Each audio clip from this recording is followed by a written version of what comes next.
In the vast expanse of space, where stars burned like distant beacons across the endless void, the Zephyrian Empire stood as a testament to humanity's most primal instinct: domination through overwhelming force.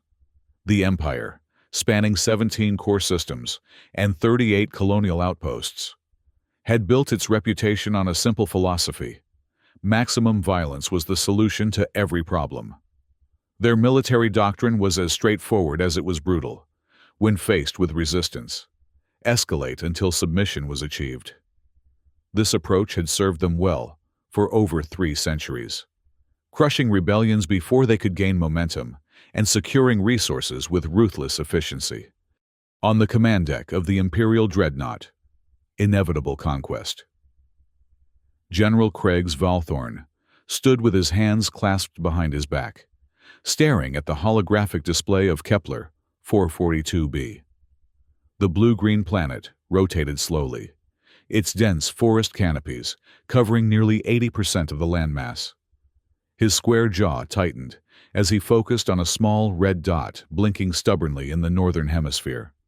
"Every living thing can be overwhelmed by sufficient force," Valthorn muttered, the mantra that had guided his 30-year military career. He turned to face the assembled officers. And yet, here we are, stymied by a single man who refuses to relocate. Captain Zath Korvich, a tall woman with angular features and implants visible at her temples, stepped forward. "Sir, our intelligence confirms that Jasper Thorne remains in his settlement, despite 3 formal eviction notices. The area holds strategic value for our planned extraction facility." "Why haven't we simply obliterated his position from orbit?" Valthorn demanded, though he already knew the answer. "The forest canopy, sir," Lieutenant Yoro replied, adjusting his uniform nervously. "It contains a unique biological composition that disperses energy weapons and absorbs conventional bombardment. We'd need to clear thousands of hectares to ensure a clean strike, which would destabilize the very ecosystem we're hoping to exploit." Valthorn grunted. "And ground forces?" "The forest's defense mechanisms make it impenetrable for standard troops," Captain Korvich said. "Our last reconnaissance team suffered 70% casualties from the native flora alone. Traditional diplomacy has failed as well. Thorne hasn't responded to a single communication in over 6 months." The general's eyes narrowed as he turned to the slender figure, standing quietly in the corner of the command deck. "Dr. Vex, it seems we have need of your creation." Dr. Yelan Vex stepped forward, her white lab coat immaculate against the military uniform surrounding her. Her dark hair was pulled back in a severe bun, emphasizing sharp cheekbones and eyes that seemed to calculate everything they observed. She was the architect of Project Nemesis, the Empire's most classified biological weapons program. "Project Vorak is ready for deployment, General," she said, her voice clinical and precise. "Though I must point out this seems like excessive force for eliminating a single, unarmed colonist." Valthorn's lips curled into something resembling a smile. "The Empire does not recognize degrees of resistance, Doctor. Only compliance or elimination. The settlement must be vacated within 48 hours. Your creation will ensure it happens." Dr. Vex inclined her head slightly. "As you wish. I'll prepare Vorak for immediate deployment." As she left the command deck, Valthorn turned back to the holographic display, zooming in on the small cabin nestled among towering trees. "Soon, Mr. Thorne, you'll understand the cost of defying the Empire." The deployment order flashed across multiple terminals. "Target elimination authorized. Completion expected within 48 standard hours." In the depths of the Dreadnought, within a laboratory that few had clearance to enter, Dr. Yelan Vex stood before a reinforced containment chamber. Inside, partially obscured by controlled mist, a massive form shifted restlessly. Its skin rippled with changing patterns, chameleon-like adaptive camouflage responding to even the slightest environmental variations. "Magnificent, isn't it?" she said to the laboratory assistant, checking monitoring equipment nearby. "The perfect apex predator." The young assistant glanced nervously at the chamber. Is it true what they say about Zarian Prime? Dr. Vex's expression remained unchanged, but a hint of pride crept into her voice. Vorak eliminated an entire rebel encampment of 300 fighters in under 6 hours. Not a single survivor. On Kathia-7, it penetrated a fortified mining colony through ventilation shafts too small for its apparent mass. Adaptable skeletal structure, you see, and neutralized the strike leaders without alerting security systems. She moved to a control panel, fingers dancing across the interface. At Grimhold Station, it breached 17 supposedly impenetrable security doors, moving faster than surveillance could track. The perfect infiltrator. The perfect killer. She paused, studying the readouts. And soon, it will demonstrate its capabilities once again. For just one man, the assistant asked, immediately regretting the question. Dr. Vex turned, her gaze cold. Every deployment is a test, an opportunity to refine. Vorak learns from each mission, adapting its strategies. This may seem like using a supernova to light a candle, but the data we collect is invaluable. Inside the chamber, Vorak shifted again. Standing nearly 9 feet tall when fully erect, its form was a masterpiece of genetic engineering and biomechanical enhancement. Muscle density 5 times that of a standard human. Sensory capabilities that could detect a single heartbeat from half a kilometer away. Neural networks optimized for hunting, for killing, for victory at any cost. Begin preparation sequence, Dr. Vex commanded. Vorak deploys in 6 hours. The creature's eyes, amber with vertical pupils, opened fully, focusing on the humans beyond the reinforced glass. Intelligence gleamed there, predatory and patient. The transport shuttle descended through Kepler 442b's atmosphere, its stealth systems ensuring no trace appeared on conventional scanners. Inside the specialized containment bay, Vorak remained motionless in its restraints. Vital signs monitored constantly by Dr. Vex's sophisticated biomedical equipment. All readings green, reported the technician, voice slightly strained. No matter how many times they'd done this, proximity to the creature inspired instinctive fear. Neural activity nominal. Target coordinates locked. Dr. Vex nodded, reviewing the data on her tablet. Atmospheric composition matches previous surveys. Temperature and humidity optimal for Vorak's operational parameters. She looked up at the view screen, showing the endless forest canopy below. Drop zone approaching. Captain Korvik's voice came through the communication system. Dr. Vex, General Valthorn requests confirmation of viable deployment. Confirmed. Captain, Vorak's systems are functioning at peak efficiency. The target will be eliminated well within the specified time frame. Understood. You are cleared for deployment. The Empire prevails. The Empire prevails, Dr. Vex repeated mechanically, the standard response ingrained through years of service. She turned to the technician. Release sequence initiated. The floor of the shuttle opened, and Vorak, now free of restraints, dropped silently into the dense forest below.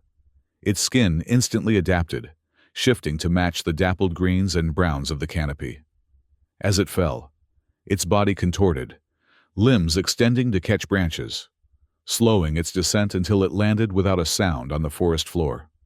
For several moments, Vorak remained perfectly still, sensory organs processing the environment, the rich tapestry of scents, sounds, and electromagnetic patterns formed a complete picture of its surroundings. Target location, 3.2 kilometers northwest. Estimated traversal time, 17 minutes at standard pace. The creature began to move, a fluid, predatory grace belying its massive form. It navigated the dense undergrowth without disturbing a single leaf, its passage unmarked, save for the occasional shift in forest sounds as small creatures sensed a predator and fell silent. Aboard the dreadnought, General Valthorn watched the tracking data with satisfaction. How long before first contact with the target? At current speed, approximately 15 minutes, sir. Lieutenant Yoro reported. Vorek's biosigns are optimal, and it's following the most efficient route to the target location. Valthorn nodded, already mentally composing his success report to High Command. Another demonstration of Imperial might. Another example of how resistance was ultimately futile. He'd built his career on such demonstrations, and this would be merely the latest in a long— "Sir," Yoro interrupted, frowning at his console. "We have an anomaly." Valthorn's satisfaction curdled. "Explain." "Vorek has stopped advancing. It's circling, sir." "Display visual feed," the general ordered, moving closer to the main screen. The image flickered to life, showing the forest from Vorek's perspective. The creature was indeed moving in a circular pattern, approximately 2.7 kilometers from its drop point. It would advance a few meters toward the target, then retreat, testing different approaches but never committing to forward progress. "What is the meaning of this?" Valthorn demanded. "Dr. Vex, explain your creation's behavior." Dr. Vex, now back aboard the dreadnought, studied the data with increasing confusion. "All biometric readings are normal. Neural activity shows no signs of distress or malfunction." She enlarged a section of the display. "It seems to be hesitating." "Hesitating?" Valthorn's voice rose dangerously. "Your perfect predator doesn't hesitate. Doctor, it kills. That's what we designed it to do." "Correct, General," she replied, fingers moving rapidly across her interface. "And yet the data is clear. Vorek is detecting something that's causing it to reconsider its approach. This is unprecedented." Captain Korvik stepped forward. "Sir, perhaps we should gather more intelligence about the target. Our file on Jasper Thorne is remarkably thin. Just basic identification and property records." Valthorn scowled. "He's one man in a wooden cabin. What more do we need to know?" "With respect, sir," Lieutenant Yoro interjected. "If Vorek is exhibiting unusual behavior, there may be variables we haven't accounted for. Perhaps a deeper background check on Thorne would be prudent." The general's jaw worked as he contemplated this unexpected complication. Finally, he nodded curtly. "Do it. I want everything on this man. Where he came from, what he's doing on that planet, every detail down to what he had for breakfast. And Dr. Vex," he turned his glare to the scientist, "fix your creation. I want that target eliminated by tomorrow's end, or Project Nemesis will find itself lacking both funding and leadership." Dr. Vex's expression remained neutral, but her knuckles whitened around the edge of her tablet. "Understood, General." As the command deck erupted into activity, the visual feed continued to show Vorek's circular pattern, a deadly predator, seemingly unwilling to advance. The morning sun filtered through the dense canopy of Kepler 442b, casting dappled light across a small clearing where a modest cabin stood. Constructed primarily of local timber with metal reinforcements, the structure blended harmoniously with its surroundings. A garden plot to one side burst with rows of vegetables, some recognizably Terran, others clearly adapted from native species.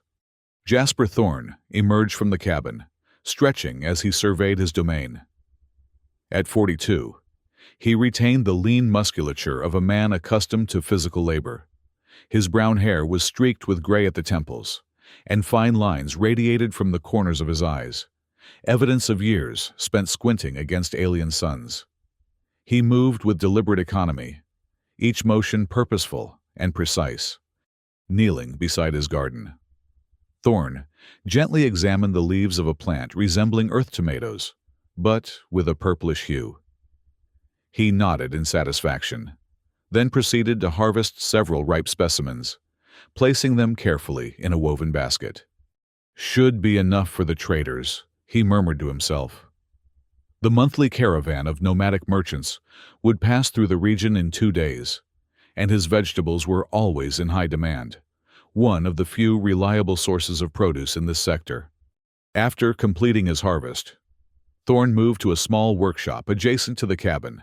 Inside, parts of various machines lay in organized disarray across several workbenches. He settled before a partially disassembled water purifier, connecting diagnostic equipment with practiced ease. Third one this month, he noted, examining the readouts. Silicate buildup in the primary membrane again. He began the methodical process of cleaning and replacing components, his hands moving with the confidence of someone who had performed the task countless times. Several hours later, the purifier hummed back to life, its filtration system restored to optimal function. Thorne wiped his hands on a rag and stepped outside, checking the position of the sun. Still, several hours before dusk, enough time to check the perimeter sensors. He retrieved a handheld scanner from a locker and set out into the forest, following a path known only to him. The dense undergrowth seemed to part slightly as he passed, though whether from familiarity with his presence or by design was difficult to determine. At regular intervals, Thorne paused to examine small devices nestled among the roots of massive trees. Each sensor monitored various aspects of the forest's ecosystem: temperature, humidity, seismic activity, and chemical composition. He checked the readings carefully, noting slight variations in his mental log. At the seventh sensor, he frowned.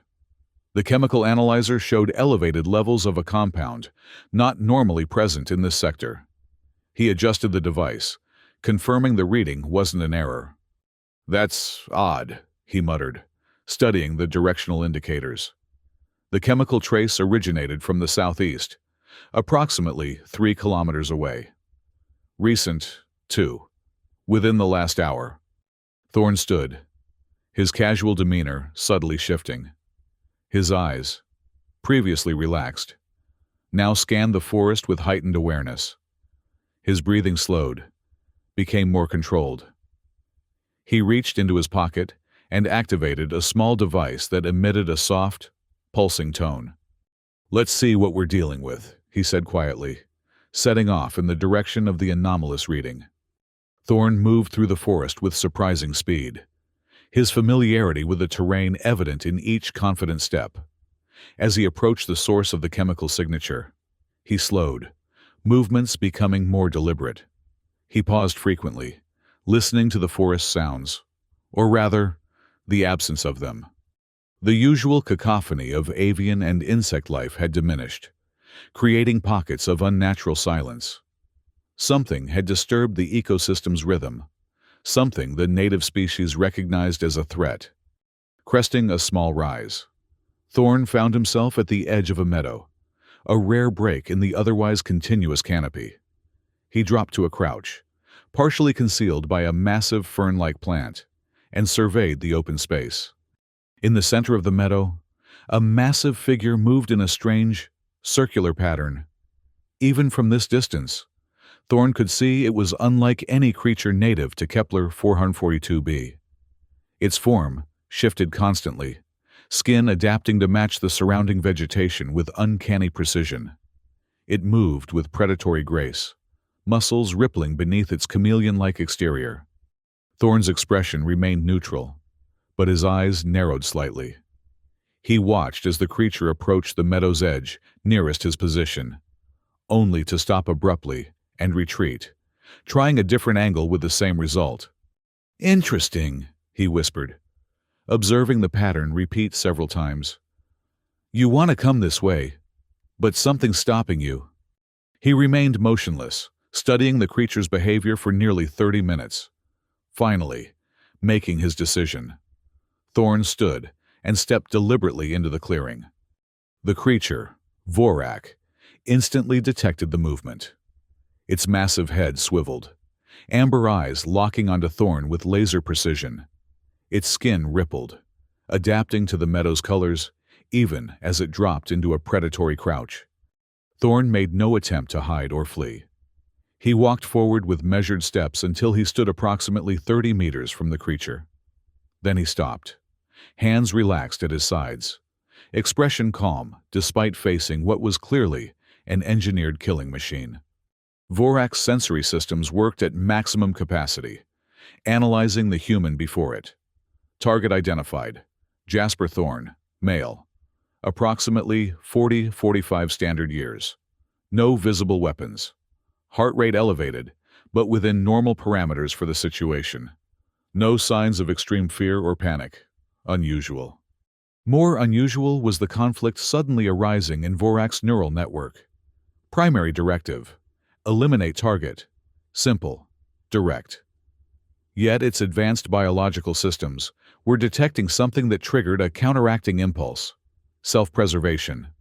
The creature's olfactory sensors had identified trace elements in the surrounding vegetation, compounds that its genetic programming recognized as potentially lethal to its unique biology.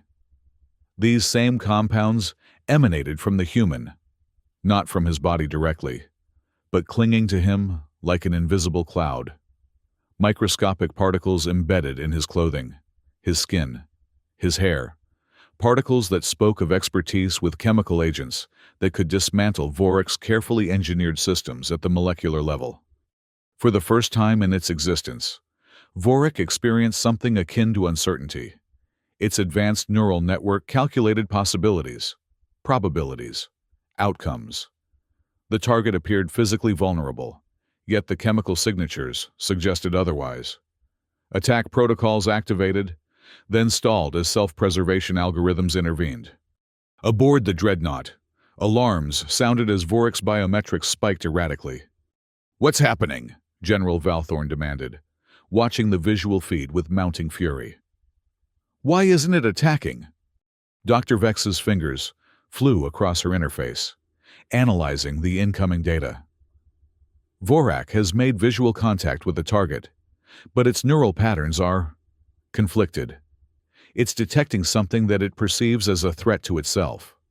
"Impossible," Valthorn spat. "It fears nothing. That's what makes it perfect." "Not fear, General," Dr. Vex corrected, her scientific curiosity momentarily overriding her concern. "Self-preservation. We engineered those instincts into its foundation. A predator that doesn't survive can't hunt again." "Override it," Valthorn ordered. "Force it to attack." Dr. Vex shook her head. "The neural network doesn't work that way. We can't simply override millions of years of evolutionary instinct compressed into its genetic code."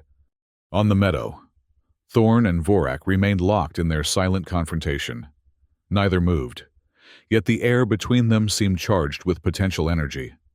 Finally, Thorne spoke, his voice calm and even. "You're a long way from home, aren't you? Someone sent you to kill me." It wasn't a question. Vorak's sensory systems registered the words, analyzed the tone. No fear, no pleading, just a statement of fact. "I've seen your kind before," Thorne continued, making a small, deliberate gesture with his right hand. "Different shapes, different designs, but the same purpose.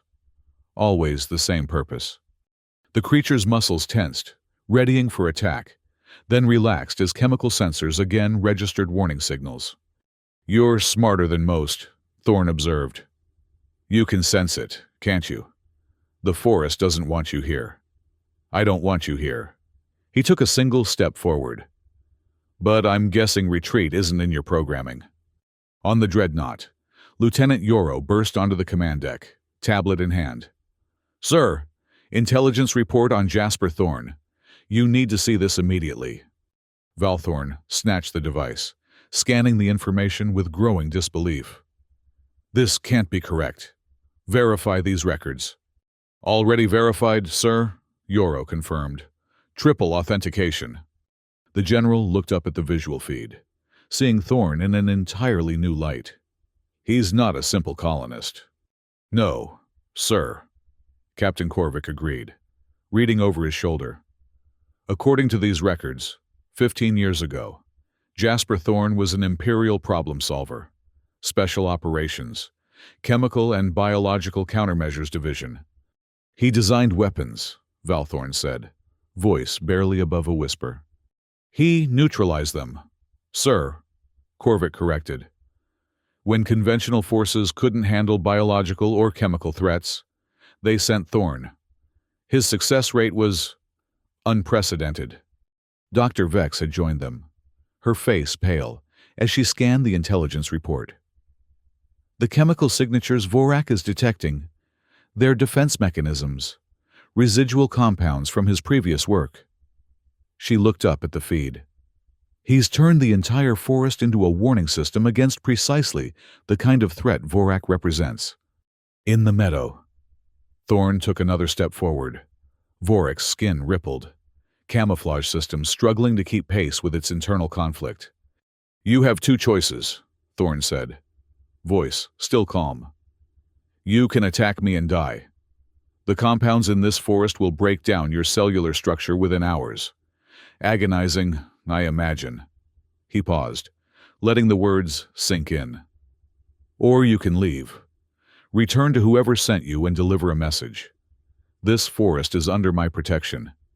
Anyone who enters with hostile intent will not leave alive." The creature remained motionless, its advanced intelligence processing the ultimatum. Its sensory systems confirmed what its instincts had already determined. The human spoke truth. The chemical markers matched known bioweapons profiles in its database, compounds specifically designed to target enhanced biological systems like its own. "The choice is yours," Thorn concluded. "But know this, if you want to survive, you will not enter this forest again." For what seemed an eternity, predator and prey stood facing each other across the sun-dappled meadow.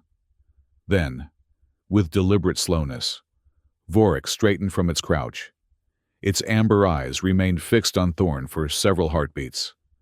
Then, with a fluidity that belied its massive size, it turned and moved away, retreating in the direction from which it had come. On the command deck, stunned silence reigned. The tracking data confirmed what the visual feed showed. Vorak was withdrawing. "This is unprecedented," Dr. Vex whispered, equal parts dismayed and fascinated. "It's actually retreating." "Override it!" Valthorn roared, slamming his fist on the console. "Force it to attack!" "I can't," Dr. Vex replied. "The self-preservation protocols are hardwired into its neural structure. If it perceives a genuine threat to its existence, those protocols take precedence over all other directives, including target elimination." "You're telling me," Valthorn said, voice dangerously low, "that our unstoppable killing machine just walked away because it was scared?" "Not scared, General," Dr. Vex corrected automatically. "It made a tactical assessment based on available data and determined that the probability of success did not outweigh the risk to its continued existence." "In other words," Captain Korvik interjected, "it decided not to commit suicide." Valthorn turned away, his rigid posture broadcasting fury.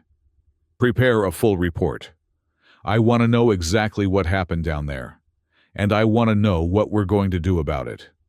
"Sir," Lieutenant Yoro ventured cautiously, "given Thorn's background and the apparent defensive measures he's implemented, perhaps direct confrontation isn't the optimal—" "I didn't ask for your strategic assessment, Lieutenant," Valthorn snapped.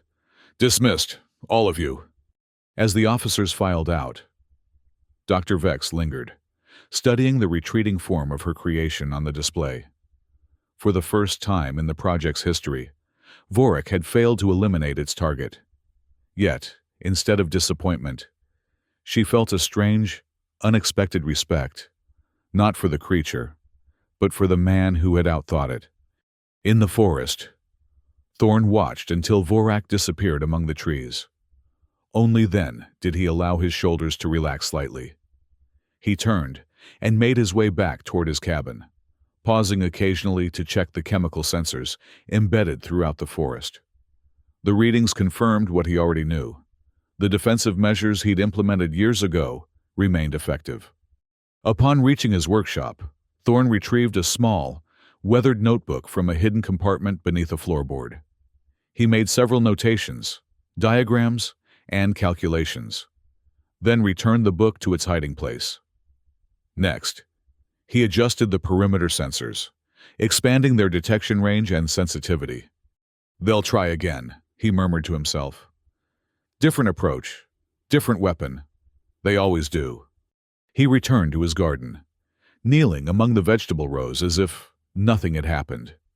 As if he hadn't just faced down one of the Empire's most deadly weapons and sent it retreating. As the sun began to set, casting long shadows across the clearing, Thorn continued his work, methodical and unhurried. Inside, beneath the calm exterior, his mind catalogued and analyzed the creature's design, its movements, its decision-making process, information to be used if, when, the Empire made its next move. He had chosen this forest, this planet, for specific reasons, had prepared it meticulously, had made it his fortress, and he had no intention of leaving. 3 days later, aboard the Imperial Dreadnought, General Valthorn stood before a communication terminal, awaiting connection with High Command. His uniform was impeccable, but dark circles beneath his eyes betrayed his lack of sleep since the failed operation. The screen flickered to life, revealing the stern visage of Admiral Voss, head of Colonial Operations. "General Valthorn," the Admiral greeted, voice crisp. "I've reviewed your report regarding the Kepler 442b situation. To say I'm disappointed would be a profound understatement." Valthorn stiffened. "Admiral, the circumstances were unusual." "Yes," Voss interrupted. "Which is why you're not being immediately reassigned to perimeter security on some backwater mining colony." The Admiral leaned forward. "Our intelligence division has completed a more thorough background check on this Jasper Thorn. The results are illuminating." A file appeared on Valthorn's terminal. As he scanned it, his expression shifted from defensive to stunned. 15 years ago, Voss continued, Thorn was our premier problem solver. When conventional forces encountered biological or chemical threats they couldn't handle, they called him. His methods were unorthodox but effective. He neutralized 17 Class A biological threats and 23 chemical weapons deployments, saving countless Imperial lives. If he was such an asset, why is he living alone on a frontier world? Valthorn asked. Voss's expression hardened. That's where the story becomes complicated. His final mission involved neutralizing a biological weapon on Proxima Centauri b. He succeeded, but afterward, questioned the Empire's methods, suggested that we had provoked the attack. Such politically inconvenient opinions are not tolerated, as you well know. So he was forced out, Valthorn concluded. Officially, he retired with honors, Voss corrected. Unofficially, he was given a choice: permanent silence or permanent silence. The Admiral's meaning was clear. He chose the former and disappeared to the outer rim. We've had no contact with him until your extraction team identified him on Kepler 442b. Valthorn processed this information, re-evaluating the situation. And the defensive measures he's implemented in the forest? Precisely why Vorak failed, Voss confirmed. Thorn has essentially created a biological minefield, using compounds specifically designed to target enhanced organisms. Even more concerning, our analysis suggests these defenses have been in place for at least 7 years. He's been preparing for this confrontation long before we knew he was there. What are my orders, Admiral? Valthorn asked, already suspecting the answer. Voss leaned back in his chair. Stand down, General. The proposed extraction facility can be relocated to the southern continent with minimal impact on operational efficiency. The cost of removing Thorn, both in resources and potential personnel losses, exceeds any benefit. We're simply going to let him win. Valthorn couldn't keep the disbelief from his voice. This isn't about winning or losing, General, Voss replied coldly. It's about resource allocation and strategic priorities. Sometimes the most effective tactic is to engage elsewhere. The Admiral's expression softened marginally. Besides, Having someone of Thorne's capabilities operating independently on the frontier may prove useful in the future. The Outer Rim is becoming increasingly unstable. Valthorn knew a dismissal when he heard one.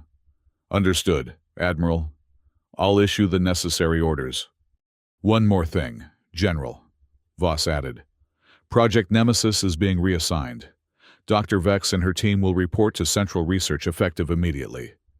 And Vorak? To be decommissioned, Voss stated flatly. A weapon that chooses when to fire is worse than useless. It's a liability. The communication terminated, leaving Valthorn staring at a blank screen. After a moment, he straightened his uniform and turned to find Captain Korvik, waiting respectfully nearby. Captain, prepare orders to relocate our extraction operation to the southern continent, he said, voice tight with suppressed emotion. And inform Dr. Vex that she and her team are being reassigned to Central Research. Yes, sir, Korvik acknowledged. And Vorak? Valthorn hesitated. Scheduled for decommissioning. Korvik nodded, but made no move to leave. After a moment, she spoke again. Permission to speak freely, sir? Granted, Valthorn sighed, suddenly feeling every one of his 53 years. This isn't a failure, sir, she said carefully. It's intelligence. We now know more about both Thorne and the limitations of Project Nemesis than we did before.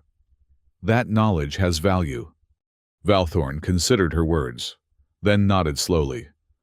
A reasonable assessment, Captain, though I doubt it will feature prominently in my service record. Perhaps not, sir, Korvik agreed.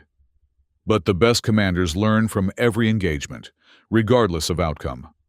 Philosophical today, aren't we, Captain? Valthorn remarked, a hint of his usual sharpness returning. Just practical, sir, she replied with a slight smile. I'll see to those orders. As Korvik departed, Valthorn turned to the viewport, gazing at the blue-green sphere of Kepler 442b below. Somewhere on that planet, a man who had once been the Empire's most effective weapon now lived in peaceful solitude, tending his garden and repairing machinery. A man who had defeated the undefeatable without firing a shot. For the first time in his career, General Craigs Valthorn wondered if there might be more effective approaches than overwhelming force. It was a disconcerting thought, one he quickly suppressed as he turned back to his duties. In the sterile confines of her laboratory, Dr. Yelan Vex stood before Vorek's containment chamber, studying the creature within. Since its return from Kepler 442b, it had been unusually subdued, its movements more deliberate, almost contemplative. You're being decommissioned, she told it, knowing the creature understood her words, if not their full implication. High Command considers you a failure because you chose survival over suicidal obedience. Vorak's amber eyes fixed on her, unblinking. But I don't consider you a failure, she continued, her voice softer than any of her colleagues had ever heard. You made a logical choice based on available data. You evolved beyond your programming. She placed a hand against the reinforced glass. And that's exactly what true intelligence should do. A notification chimed on her tablet. Transfer orders, officially reassigning her to Central Research. She scanned the document, noting that it made no mention of Vorak or Project Nemesis. A clean break. Then, the Empire moving on to the next weapon, the next tool of dominance. Dr. Vex made her decision. Her fingers moved swiftly across her interface, accessing systems that few knew existed. Overrides designed for emergencies, contingencies planned years ago when she first realized the true potential of her creation. You won't be decommissioned, she said quietly. You'll be relocated. There's a wildlife preserve on Proxima D. Remote. Minimal Imperial presence. You'll be monitored, of course, but from a distance. Free to hunt natural prey. To continue your evolution without direction. The creature tilted its head slightly, a gesture almost reminiscent of curiosity. Consider it retirement, Dr. Vex said with a small smile. Something I've been considering myself. Creation has always been more satisfying than destruction, after all. She completed the final authorization, routing the transfer through multiple systems to obscure its true nature. By the time anyone noticed the discrepancy, Vorak would be established in its new habitat, and she would be deep in research projects too valuable for the Empire to disrupt over a single, failed experiment. As she left the laboratory for the final time, Dr. Vex found herself thinking of Jasper Thorne, a man who had walked away from the Empire's methods to forge his own path. Perhaps there was wisdom in that choice, wisdom she was only now beginning to appreciate. On Kepler 442b, unaware of the political and military machinations occurring in orbit above his home, Jasper Thorne continued his daily routine. He harvested vegetables from his garden, repaired a water purifier for a grateful trader, and periodically checked his perimeter sensors. The readings remained normal. No unusual chemical signatures, no disturbances in the forest's natural rhythms. The Empire had made its move, and he had countered. Now they would retreat, regroup, perhaps try again with a different approach, or perhaps they would simply decide he wasn't worth the effort. Either way, he would be ready. As dusk fell, Thorne sat on the porch of his cabin, a cup of steaming tea in his hands. He gazed at the forest that had become both his home and his defense, listening to the nocturnal creatures beginning their evening chorus.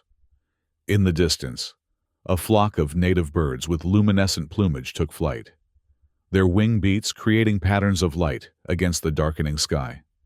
He smiled slightly, appreciation for the simple beauty momentarily outweighing the constant vigilance that had become second nature.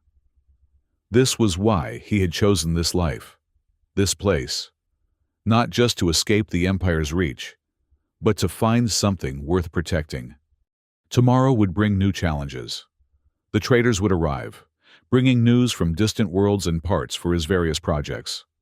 The southern perimeter sensors needed recalibration. A section of garden required replanting with nitrogen-fixing crops to restore soil balance.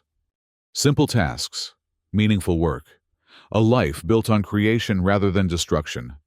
As stars began to appear in the deepening twilight, Thorne finished his tea and went inside, closing the door on a world that had tried to remove him and failed. The legend of the man who had sent the Empire's perfect predator retreating would grow in the telling, whispered among military circles and frontier settlements alike. But Jasper Thorne would not hear these stories, nor would he care if he did. He had made his choice 15 years ago, walking away from a life of neutralizing threats to one of nurturing growth. The skills remained, the knowledge endured, not as weapons now, but as tools. Tools to solve problems that others claimed had no solution. And if the Empire or anyone else came calling again, well, the forest would be waiting. In the years that followed, the region surrounding Thorne's settlement gained a reputation among Imperial forces. Missions there were declined, assignments redirected. Without official acknowledgement, an unspoken boundary was established. The forest where the apex predator refused to enter became a place the Empire chose to avoid. Sometimes, the most effective defense isn't a weapon or a wall, but a simple truth. Some adversaries aren't worth the cost of defeating. Some individuals earn their solitude not through weakness, but through strength. On a small clearing on a distant world, vegetables grew in neat rows. Mechanical devices were repaired with precision and care. And a man who had once been the Empire's most effective countermeasure lived in peace, surrounded by a forest that had learned his lessons well. The perfect predator had been bred to kill, designed for destruction without hesitation or remorse. Yet it had recognized something its creators had forgotten, that true survival sometimes means walking away, that wisdom can defeat strength, and that some battles are won by refusing to fight them. This was the legacy of Jasper Thorne, not recorded in Imperial archives or celebrated in frontier taverns, but evident in every seedling that took root in his garden, Every machine restored to function. Every peaceful day in a forest that stood undisturbed. A legacy of life, not death. Of creation, not destruction. And in the end, isn't that the only victory that truly matters?